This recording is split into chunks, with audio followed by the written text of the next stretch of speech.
de la mañana con 42 minutos, tiempo del centro de México.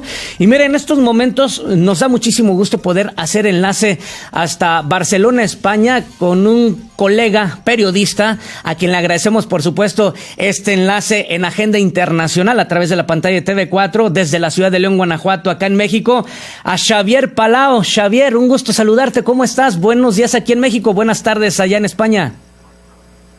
Efectivamente, Marco, buenas tardes desde aquí, desde Barcelona, España. Encantado de colaborar y de hacer este despacho desde aquí para contar las últimas novedades y las noticias más importantes en España y en Europa. Sin duda alguna, Xavier, y nos da muchísimo gusto porque hablando de temas importantes que ocurren en otras latitudes, tú al encontrarte allá en Barcelona, pues hay una situación muy complicada que adelantábamos el tema desde el día de ayer. Lo abordamos un poco ahorita al iniciar, pero vaya situación que ha dado de qué hablar este conflicto o esta crisis en la cual España y Argelia se ven inmersos. Platícanos de ello, por favor. Efectivamente, la noticia más saltante es la crisis diplomática que se ha desatado entre España y Argelia. Lo que ha sucedido es que Argelia ha congelado el comercio con España. Los bancos y las entidades financieras en Argelia han decidido congelar cualquier tipo de actividad que tenga que ver con el comercio exterior y ha dado fin a un tratado que había entre España y Argelia, y todo esto es debido al cambio de posición que ha tenido el gobierno de Pedro Sánchez, el gobierno español, respecto a su posición del Sáhara. Recuerden este famoso conflicto que viene de hace muchos años atrás. Para esto, el ministro de Exteriores español se ha pronunciado y ha dicho de que España va a tener una respuesta firme y decidida y con la tranquilidad del caso para salvaguardar los intereses de las empresas españolas y del país en general, ¿no? Entonces, todo esto tiene que ver un poco con las relaciones que tiene Argelia con Marruecos, el conflicto con el Sáhara, que data de mucho tiempo atrás, como antes dije, y de toda esta situación. Lo que va a suceder ahora es que España lo que ha hecho es, mediante la Unión Europea, tratar de establecer algún tipo de mecanismo para salvaguardar estas relaciones, porque hay un tratado comunitario que posiblemente Argelia esté violando con estas medidas un poco de represión, ¿no?, que afectan el comercio internacional y la balanza comercial entre ambos países. Sí, sin duda alguna. Este tema de las represalias comerciales que estaría imponiendo Argelia a España tendrán un impacto seguramente y pudimos escuchar el día de ayer al presidente Pedro Sánchez hablar de su postura para estar de acuerdo con Marruecos, cosa que obviamente molestó a Argelia. Exacto. Además, hay un tema muy importante, que es que España depende energéticamente un poco del gas de Argelia. Y también hay un intercambio comercial muy interesante, porque España importa abonos, productos químicos, semillas, pescados, vidrio y sobre todo el tema energético, ¿no?, que es muy importante. Sí, sin duda alguna. Oye, Xavier, aprovechando este enlace, por supuesto, y agradeciéndote esta colaboración, otro tema también importante en esa región de Europa, la reaparición de Boris Johnson. Tras superar pues esta moción de censura que estaba dentro de su mismo partido, dentro de la misma gente al frente de la Gran Bretaña, ¿cómo ha sido vista? ¿Cómo ve Europa y cómo analizan esta situación después de que estuvo a punto de dimitir a su cargo? Sí, muy preocupante, sobre todo con esta situación posterior al Brexit. Un poco el primer ministro británico Boris Johnson logró salvar la moción de censura con el respaldo de 211 diputados en la Cámara y contra 148, que es la moción de censura más baja, el resultado más bajo de votos a favor que ha habido históricamente de un primer ministro.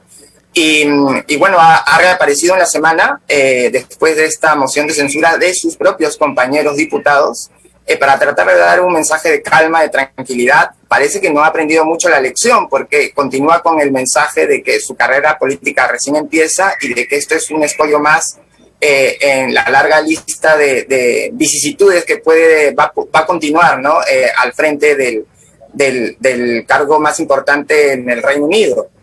Es complicado porque ahora las últimas declaraciones han sido un poco pronunciándose en contra de las políticas comunitarias y hace recordar un poco esos momentos post-Brexit, ¿no? Donde el Reino Unido y sus autoridades trataban de justificar un poco la situación, cómo se había llegado y un poco el tema en contraposición a Europa, ¿no? Como buscando un enemigo.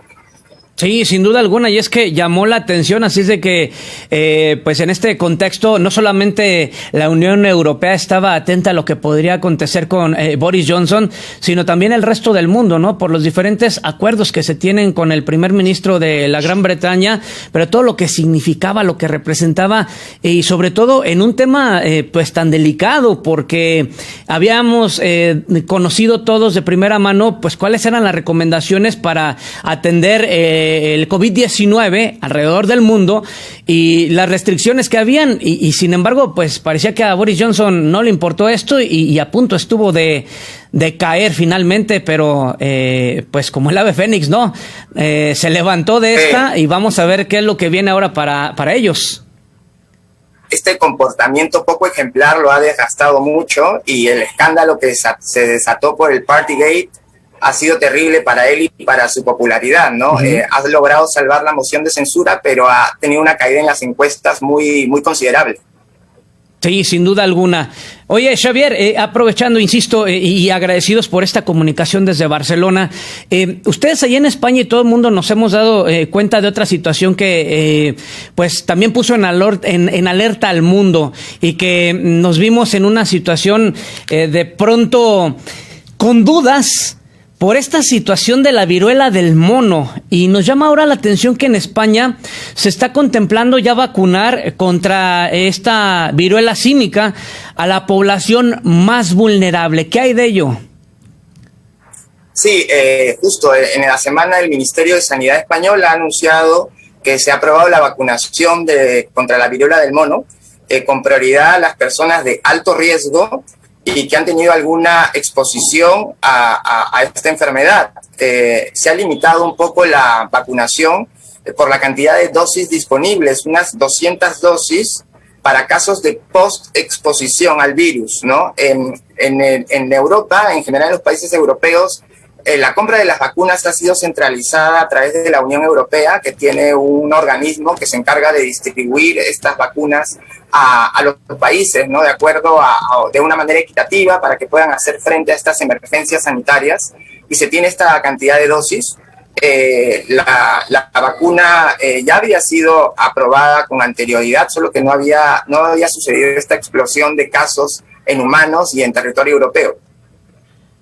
Exactamente, pues habrá que estar atentos porque nos llamaba justo la atención porque en el marco de la historia y lo que se ha conocido por esta situación de la viruela del mono, estimado Xavier, pues sabíamos que en África se tenía la vacuna para destinarla de manera específica a quienes así lo necesitaban, pero estábamos hablando de un continente, obviamente, de algunos países de esa región, pero extenderla a otras naciones, pues lo desconocíamos y esto iba a pasar y España ha tomado esta iniciativa.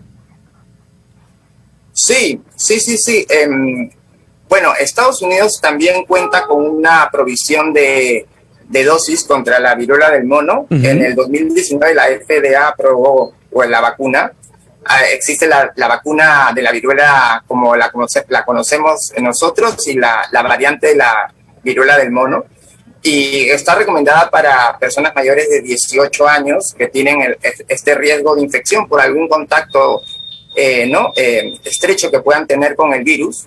Un medio español, 65 y más, recogió la opinión del jefe de la unidad de cuidados intensivos de un hospital muy importante aquí en España y mencionó de que se dan estos casos de cuando aparece una nueva variante de un virus, de que puede haber una cantidad de casos importante, pero que un poco esta situación de temor o de preocupación se debe a la experiencia que ha habido con la COVID, ¿no? Y que el riesgo de infección es muy bajo porque tiene que haber un contacto muy estrecho a través de las lesiones o de las personas infectadas, no se transmite por el aire, y con los protocolos sanitarios que actualmente se han establecido para la COVID es muy poco probable de que estemos hablando de una pandemia como la que tuvimos en el año 2020 o 2019. Exactamente. Xavier, pues queremos agradecerte mucho este enlace, Xavier Palau, para el público que nos está viendo aquí en México, aquí en el estado de Guanajuato también, pues aprovechar que también como colega, como periodista, aceptaste la invitación para poder compartirnos estos temas desde esa región del mundo y para conocerte un poco, ¿de dónde eres originario, Xavier? Yo soy de Lima, Perú, catalán por adopción, Ajá. viviendo aquí en Barcelona. Estuve trabajando en un medio de Madrid, en el diario El Mundo, en expansión, y desde aquí en Barcelona ahora cubriendo el acontecer, ¿no? Y encantado de colaborar contigo, Marcos. Solo la última, un tema de interés para México. En la semana entregó sus credenciales el embajador de México en España, Quirino Ordaz Coppel. Se hizo la ceremonia en el Palacio Real de Madrid y bueno, estas ceremonias siempre suelen ser muy formales, muy importantes. Inicia un poco oficialmente las funciones, ¿no?, que corresponden al embajador, el máximo representante de México en el Reino de España. Perfecto, Xavier, gracias por este tema que nos compartes, por supuesto, exgobernador acá en nuestro país, que pues en medio de polémica, también hay que decirlo, por la designación proveniente de otro partido al partido oficial actualmente en el gobierno federal aquí en México, criticado, pero bueno, finalmente es una decisión que toma el gobierno de México para que sea él quien fuera postulado, y ahora que nos compartes esto, finalmente pues ya presentó las cartas credenciales, han sido aceptadas por el Reino de España y estará pues él realizando una labor importante ahora en representación diplomática de nuestra nación allá en la península ibérica. Estimado Xavier Palau, muchísimas gracias. Te mandamos un abrazo hasta Barcelona, España, y nos mantenemos en comunicación seguramente. Igualmente, Marcos, nos comunicaremos pronto. Gracias, un abrazo. Ahí está Xavier Palau, periodista. Usted ya lo conoció un poco, nos compartió de dónde es, qué ha hecho y por supuesto contentos y agradecidos nosotros también de que haya compartido aquí en Agenda Internacional. Ya nos estamos despidiendo de este espacio el día de hoy. Gracias a quienes nos han acompañado en el arranque de esta Agenda Internacional desde el martes y hoy viernes. Hoy fue la cuarta emisión en esta barra de programación que estamos teniendo ahora a través del canal 4.2 de TV4, en la aplicación de TV4 Radio también. Para quienes nos escuchan, recuerde, la aplicación la puedes cargar de manera gratuita, seguirnos en las redes sociales, y a nombre de todo el equipo de producción, que como siempre le digo, usted no ve, pero hace su trabajo y lo hace muy bien. Muchísimas gracias, que pase un excelente fin de semana, disfrute. Estamos a unos días de que aquí en México celebremos y conmemoremos el Día del Padre, a una semana prácticamente. Así es de que ya nos vamos, quédese en la programación de TV4, ya viene México Ahora. Nos vemos, hasta la próxima.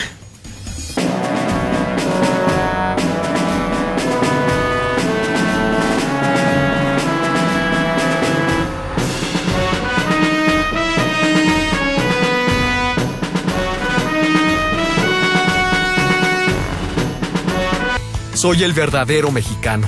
Ya no soy solo el que puede, soy el que se la rifa. Soy el que conoce la ley y rechaza lo corrupto. El que no solo